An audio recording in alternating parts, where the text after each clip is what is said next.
ನಮಸ್ಕಾರ. ನೋಡ್ಸಂದ್ರೆ ಕರ್ನಾಟಕ ರಾಜ್ಯದ ಧಾರವಾಡದಲ್ಲಿ ಅರ್ಜಿಯನ್ನ ಕರೆದಿದ್ದಾರೆ. ನೇರವಾಗಿ ಸಂದರ್ಶನ ಮೂಲಕವಾಗಿ ಅರ್ಜಿ ಕರೆದಿದ್ದಾರೆ. ಇದಕ್ಕೆ ಸಂಬಂಧಪಟ್ಟಂತೆ 3ನೇ ತಾರೀಕು ಅಧಿಸೂಚನೆ ಆಗಿರತ್ತೆ. ಈ ಒಂದು ನೋಟಿಸ್ ರಿಲೀಸ್ ಮಾಡಿದ್ದು ನವೆಂಬರ್ 3ನೇ ತಾರೀಕದಂದು ಅಧಿಸೂಚನೆ ಪ್ರಕಟ ಆಗಿದೆ. ನಿಮ್ಮ ಮುಂದೆ ತೋರಿಸ್ತಾ ಇರೋದು ಯಾವುದೇ ರೀತಿಯಾಗಿ ಗೊಳ್ಳು ಫುರಾನ್ ಅಲ್ಲ, 3 ಪೇಜ್ ಅಧಿಸೂಚನೆ ರಿಲೀಸ್ ಮಾಡಿದ್ದಾರೆ. ಇದ್ರ ಬಗ್ಗೆನೇ ತಿಳಿಸ್ಕೊಡ್ತಾ ಇರೋದು ಇಲ್ಲಿದೆ ನೋಡಿ. 3 ನವೆಂಬರ್ 2025ರಂದು ಧಾರವಾಡದಿಂದ ನೋಟಿಸ್ ಆಗಿರತ್ತೆ. ಎಲ್ಲಿ ನೋಟಿಸ್ ಆಗಿದೆ, ಹೆಂಗೆ ನೇಮಕಾತಿ ಮಾಡ್ಕೊತಿದ್ದಾರೆ, ಎಷ್ಟು ಹುದ್ದೆಗಳು, ಕೊನೆಯ ದಿನಾಂಕ ಯಾವ್ದ, ಎಲ್ಲ ಮಾಹಿತಿ ಇರತ್ತೆ ಇದೇ ವಿಡಿಯೋದಲ್ಲಿ ನೋಡಿ. ವಿದ್ಯಾರ್ಹತೆ ಏನಾಗಿರ್ಬೇಕು ಎಲ್ಲ ತಿಳಿಸ್ಕೊಟ್ಟಿದ್ದೇನೆ. ಮತ್ತೆ ಅರ್ಜಿ ಸಲ್ಲಿಸುವಂತ ಪ್ರೊಸೆಸಿಂಗ್ ಏನಿರತ್ತೆ ಅದನ್ನು ಕೂಡ ತಿಳಿಸ್ಕೊಡ್ತೇನೆ. ವಿಡಿಯೋ ಕೊನೆತನಕ ನೋಡಿ. ಮತ್ತೆ ಈ ಒಂದು ಚಾನಲ್ ಅನ್ನು ಯಾರು ಸಬ್ಸ್ಕ್ರೈಬ್ ಮಾಡಿಲ್ಲ ಸಬ್ಸ್ಕ್ರೈಬ್ ಮಾಡ್ಕೊಳ್ಳಿ. ಯಾರು ಹೊಸ ನೋಡಾಚಿರಲ್ಲ ಧಾರವಾಡದಲ್ಲಿ ವಾಸ ಮಾಡ್ತಿರೋರು ಕೂಡ ಸಬ್ಸ್ಕ್ರೈಬ್ ಮಾಡ್ಕೊಳ್ಳಿ.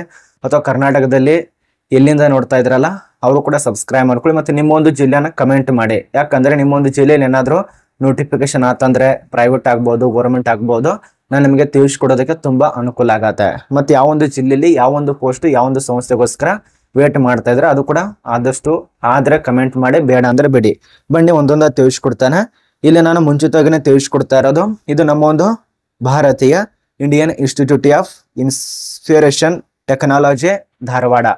ಇಲ್ಲಿ ಖಾಲಿ ಇರತ್ತೆ. ಇದು IIT ದಲ್ಲಿ ಖಾಲಿ ಇರುವಂತ ಪೋಸ್ಟ್ ನಿಮ್ ಮುಂದೆ ಕಾಣಿಸ್ತಾ ಇರಬಹುದು. ಇಲ್ಲಿದೆ ನೋಡಿ ಸಂಸ್ಥೆ ಹೆಸರು. ಈ ಒಂದು ಸಂಸ್ಥೆ ಹೆಸರಾಗಿರತ್ತೆ.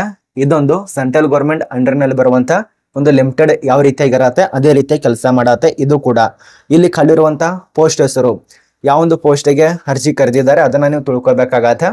ಇಲ್ಲಿ ನೋಡಿ, ಪ್ರಾಜೆಕ್ಟ್ ಅಸಿಸ್ಟೆಂಟ್ ಹುದ್ದೆಗೆ ಅರ್ಜಿ ಕರೆದಿದ್ದಾರೆ. ಅದಕ್ಕಾದ್ರೂ ಅಪ್ಲಿಕೇಶನ್ ಹಾಕಿ, ಅಥವಾ ನೀವೇನಾದ್ರೂ ಅಸೋಸಿಯೇಟ್ ಹುದ್ದೆಗೆ ಅರ್ಜಿ ಸಲ್ಲಿಸಿದ್ರೆ ಅದಕ್ಕೂ ಕೂಡ ಅರ್ಜಿ ಸಲ್ಲಿಸಿ, ಅದು ಕೂಡ ಪೋಸ್ಟ್ ಖಾಲಿ ಇರತ್ತೆ.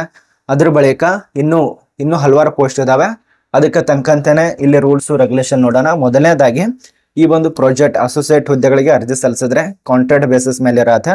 ಒಂದು ಪೋಸ್ಟ್ ಇರತ್ತೆ. ಒಂದು ಪೋಸ್ಟಿಗೆ ನೀವು 25,000 ತನಕ ಸ್ಯಾಲ್ರಿ ಕೊಡ್ತಾರೆ. ಒಂದು ಪೋಸ್ಟಿಗೆ 25,000 ತನಕ ಸ್ಯಾಲ್ರಿ ಕೊಡ್ತಾರೆ. ಅದ್ರ ಬಳಿಕ ಇಲ್ಲಿ ನಿಮಗೆ ಏನೆಲ್ಲ ರೂಲ್ಸ್ ಆಗಿರಬೇಕು, ರೆಗ್ಯುಲೇಷನ್ ಆಗಿರಬೇಕು ಅದನ್ನೆಲ್ಲ ಕೊಟ್ಟಿದ್ದಾರೆ. ನಿಮ್ ಸ್ಕಿಲ್ ಕೊಟ್ಟಿದ್ದಾರೆ, ಎಲ್ಲೆಲ್ಲಿ ನಾಲೆಜ್ ಇರಬೇಕು ಅದ್ರ ಬಗ್ಗೆ ಮಾಹಿತಿ ಇರತ್ತೆ. ಮತ್ತೆ ಎಜುಕೇಶನ್ ಏನಾಗಿರ್ಬೇಕು, ಮಾಸ್ಟರ್ ಡಿಗ್ರಿ ಕಂಪ್ಲೀಟ್ ಮಾಡಿದವರು ಅರ್ಜಿ ಸಲ್ಲಿಸಿ, ಸ್ನಾತಕೋತ್ತರ ಪದವಿ computer science, information science, computer application, data science ಈ ರೀತಿಯಾಗಿ ರಿಲೇಟೆಡ್ ಆಗಿ ಕಂಪ್ಲೀಟ್ ಮಾಡಿದವರು ಅರ್ಜಿ ಸಲ್ಲಿಸಬೇಕಾಗತ್ತೆ. ಅದ್ರ ಬಳಿಕ ನಿಮಗೆ ಲೊಕೇಶನ್ ಎಲ್ಲಿರತ್ತೆ, IIT ಧಾರವಾಡದಲ್ಲಿ ಕೆಲಸ ಇರತ್ತೆ. ಇದೊಂದು ಸುವರ್ಣ ಅವಕಾಶ. ಯಾರಲ್ಲಿ ಕೆಲಸ ಮಾಡ್ತಾ ಇದ್ರಲ್ಲ ಅಪ್ಲಿಕೇಶನ್ ಹಾಕಿ. ಮತ್ತೆ ಇಲ್ಲಿ ನಿಮಗೆ ಏನೆಲ್ಲ ಕೆಲಸ ಇರತ್ತೆ ಅದ್ರ ಬಗ್ಗೆ ಸ್ವಲ್ಪ ಮಾಹಿತಿ ಕೊಟ್ಟಿದ್ದಾರೆ. ಮತ್ತೆ ನೀವು ಅರ್ಜಿ ಸಲ್ಲಿಸಬೇಕಂದ್ರೂ ಕೂಡ ಆನ್ಲೈನ್ ಇರತ್ತಲ್ಲ, ಇದು ಹಂಗೆ ಇರೋದಿಲ್ಲ, ಆನ್ಲೈನು. 20 ನವೆಂಬರ್ 2025 ಈ ಒಂದು ಸಂಸ್ಥೆಯಲ್ಲಿ ಅಂದ್ರೆ ಧಾರವಾಡದ ಆಫೀಸಲ್ಲಿ ಇರುವಂತ ಈ ಒಂದು ನೋಟಿಫಿಕೇಶನ್ ಅಪ್ಲಿಕೇಶನ್ ಲಿಂಕ್ ಕೂಡ ಇರತ್ತೆ. ಅದನ್ನ ನೋಡ್ಕೊಳ್ಳಿ. ಲಾಸ್ಟ್ ಡೇಟ್ 20ನೇ ತಾರೀಕು. ಇನ್ನು ಇದಕ್ಕೆ ಸಂಬಂಧಪಟ್ಟಂತೆ ರೂಲ್ಸ್ಗಳೆಲ್ಲ ಕೊಟ್ಟಿದ್ದಾರೆ. ಟರ್ಮ್ಸ್ ಅಂಡ್ ಕಂಡೀಷನ್ ಕೂಡ ಇರತ್ತೆ. ಆ ಒಂದು ಟರ್ಮ್ಸ್ ಅಂಡ್ ಕಂಡೀಷನ್ ಕೂಡ ನೋಡ್ಕೊಳ್ಳಿ. ಇಮೇಲ್ ID ಕೊಟ್ಟಿದ್ದಾರೆ, ಈ ಒಂದು ಇಮೇಲ್ ID ಕೂಡ ನೋಡ್ಕೊಳ್ಳಿ. ಮತ್ತೆ ಏನೇ ಡೌಟ್ ಇದ್ರು ಕೂಡ ನಮ್ಮ ಇನ್ಸ್ಟಾದಲ್ಲಿ ಕೂಡ ಕಮೆಂಟ್ ಮಾಡಿ.